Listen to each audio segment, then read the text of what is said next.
Bonjour. Madame le Président, Monsieur le Vice-président, Mesdames et Messieurs les journalistes, chers amis, bonjour. Alors, depuis son lancement le 23 juin 2015, le collectif Méa Francophonie que je représente ici compte parmi ses missions l'exploration de nouveaux horizons politiques au service notamment du projet présidentiel patriote de Marine Le Pen. Il s'est agi pour nous, dans ce premier livret que je vous montre maintenant, de rendre compte des dispositions qu'un État souverain, qu'une France souveraine, serait capable de prendre dès le début du mandat présidentiel.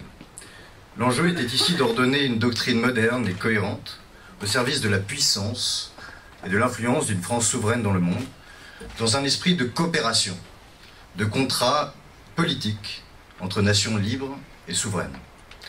3 directions, 3 grandes directions, et 17 propositions concrètes, applicables dès demain, qui seront autant d'instruments pour faire rayonner la puissance culturelle, maritime et diplomatique d'une France souveraine. Mais comment présenter nos propositions sans mentionner comment elles ont été formulées, sans dire d'où elles viennent?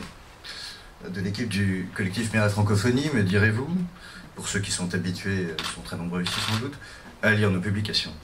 Ce collectif est désormais une ONG, c'est important à savoir. Nos statuts ont été récemment modifiés et nous avons désormais la capacité de mener à bien des projets de co-développement, de développement coprofitable, comme on aime à les appeler, et à les théoriser au sein de l'ONG, du collectif. Depuis près d'1 an, l'équipe du COMEF a voyagé.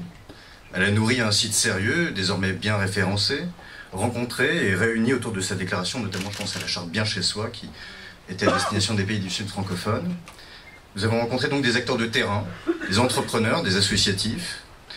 Puis à force de provoquer des rencontres, certaines dates du Forum mondial de la langue française, où nous étions présents notamment avec Alex Frédériksen, d'autres rencontres nous ont été permises, notamment je pense au réseau JIFA, un réseau de franco-africaines, de femmes entrepreneurs, qui n'avaient aucun problème à discuter avec nous, à nous présenter à leur contact, à discuter de nos propositions.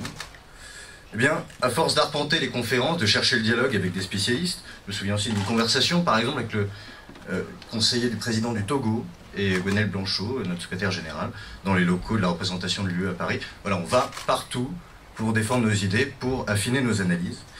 Eh bien, cela nous a permis à la fois de tenir ferme sur nos analyses et nos propositions, mais aussi de développer un réseau solide. Un réseau qui nous permet de nous informer, de partager nos positions, de nous faire entendre. Un réseau qui s'étend aujourd'hui du Canada francophone. Certains étudiants du Parti québécois s'en souviennent. Du Canada francophone au Bénin profond. Je reprends cette expression à M. Cyril Jowaman, économiste et ingénieur agronome béninois, qui est désormais notre partenaire et qui vit et travaille dans cette région rurale, Bénin profond, donc éloignée des côtes. Son ONG, le BJUT Bénin, vous pouvez voir ça sur notre site internet, est affilié au COMEF depuis le mois dernier et s'occupe de développement agricole. Nous avons des projets en cours que je ne commenterai pas.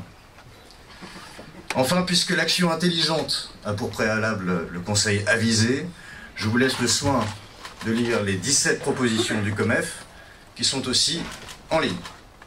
Je vous remercie.